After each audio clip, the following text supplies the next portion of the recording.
कथा श्रीमद् भगवद गीता का 7वां अध्याय। श्री कृष्ण भगवान बोले, हे पार्थ, मुझ में मन लगा करके मेरे ही आश्रय होकर योगाभ्यास करते हुए मेरे स्वरूप का संशय रहित पूर्ण ज्ञान होगा। सुनो, वह पूर्ण ज्ञान मैं तुम्हें सुनाता हूँ, जिसके जानने से तुमको इस लोक में और कुछ भी जानना शेष न रहेगा। सहस्र मनुष्य में से कोई एक सिद्धि प्राप्ति के लिए यत्न करता है, और उन यत्न करने वाले सिद्धों में से भी कोई ही मुझे ठीक जान पड़ता है। पृथ्वी, जल, अग्नि, वायु, आकाश, मन, बुद्धि और अहंकार, यह 8 प्रकार की मेरी प्रकृति माया है। इस प्रकृति को अपर अचेतन अर्थात जड़ कहते हैं, और हे महाबाहो, इससे दूसरी प्रकृति चेतना है, जिसने संपूर्ण जगत धारण किया है। इन्हीं दोनों प्रकृतियों में से सब प्राणी मात्र उत्पन्न होते हैं, ऐसे जानो। यह प्रकृतियां मुझसे ही उत्पन्न हुई हैं। इस प्रकार जगत की उत्पत्ति और प्रलय का कारण मैं ही हूँ। हे धनंजय, धागों में जिस प्रकार मणि पिरोई जाती है, उसी भांति यह संसार मुझ में गुथा हुआ है। मुझसे परे और कुछ भी नहीं है। हे कुंती पुत्र, जल में रस मैं ही हूँ, चंद्रमा और सूर्य में प्रभा मैं ही हूँ, सब वेदों में प्रणव मैं ही हूँ, आकाश में शब्द तथा पुरुषों में पौरुष मैं ही हूँ। हे अर्जुन, पृथ्वी में जो सुगंध है तथा अग्नि में जो तेज है मैं ही हूँ, सब प्राणियों में जीव और तपस्वियों में तप मैं ही हूँ। हे पार्थ, संपूर्ण प्राणियों में संतान बीज रूप मुझको ही जानना। बुद्धिमानों में बुद्धि रूप और तेजस्वियों में तेज मैं ही हूँ। हे भरतश्व, काम और रोग रहित बलवान पुरुषों में बल और पुरुषों में धर्म के विरुद्ध जाने वालों में काम मैं ही हूँ। जितने सात्विक राजस तामस पदार्थ हैं, वे सब मुझसे ही उत्पन्न हुए हैं, परंतु उनमें मैं नहीं रहता हूँ, ये मुझ में रहते हैं। सत्व, रज, तम, ये तीनों गुणों के भावों से यह सारा संसार मोहित रहता है। इस कारण यह इससे परे मुझ अव्यय परमात्मा को नहीं जानता। मेरी यह गुणमयी और दिव्य माया अत्यंत दुस्तर है। जो मुझको अनन्य भाव से भजते हैं, वे इस माया को पार कर जाते हैं। जो पापी, मूढ़, नराधम माया ने जिनका ज्ञान हर लिया है और आसुरी भाव ग्रहण किए हुए हैं, मुझको नहीं पाते हैं। हे भारत श्रेष्ठ अर्जुन, 4 प्रकार के मनुष्य मुझको भजते हैं। दुखिया, जिज्ञासु, ऐश्वर्य की कामना करने वाला और ज्ञानी।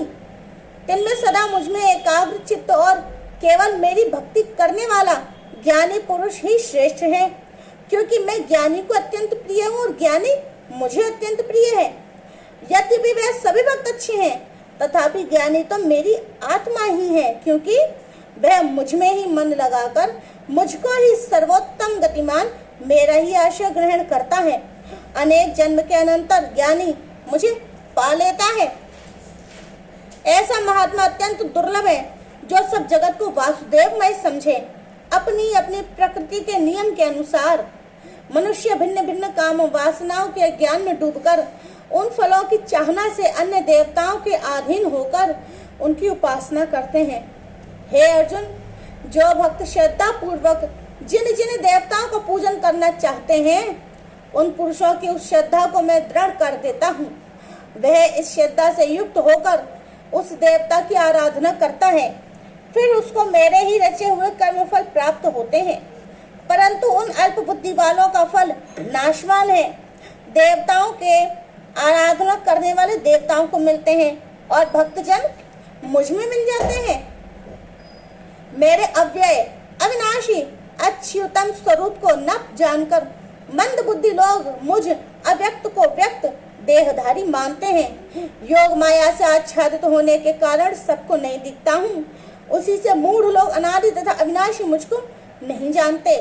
हे अर्जुन, मैं भूत भविष्य वर्तमान सब प्राणियों को जानता हूँ, पर मुझे कोई भी नहीं जानता। हे भारत, हे परंतप, इच्छा और द्वेष से उत्पन्न होने वाले सुख दुख आदि द्वंद्व के मोह से जगत के सभी प्राणी भ्रम में फंस जाते हैं। जिन पुण्यात्माओं के पाप नष्ट हो गए हैं, वह पुण्य कर्म करने वाले भक्तजन द्वंद के मोह से छूटकर दृढ़ निश्चय करके मेरी भक्ति करते हैं।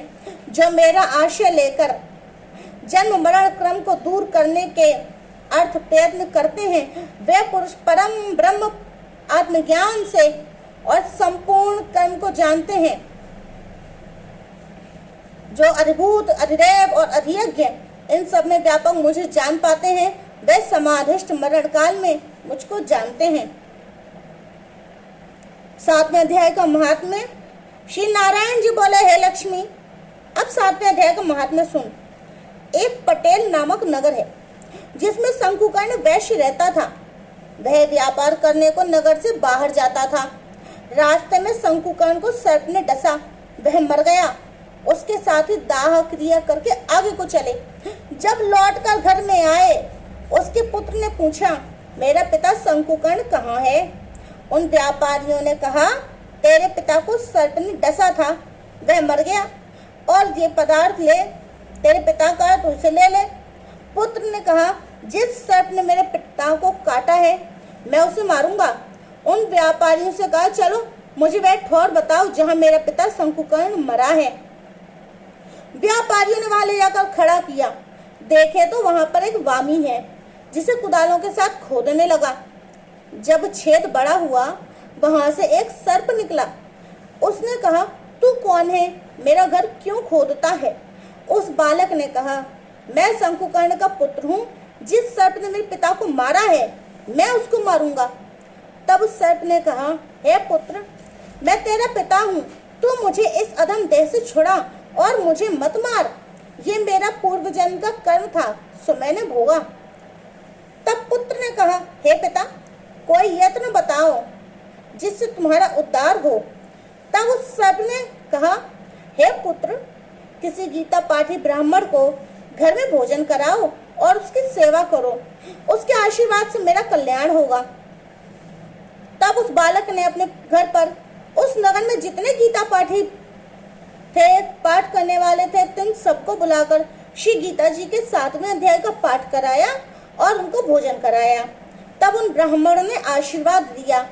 तत्काल वह अधम देह से छूटकर देव देही पाई विमान पर चढ़कर आकाश मार्ग को जाता हुआ अपने पुत्र को धन्य धन्य कहता हुआ वैकुंठ धाम को चला गया।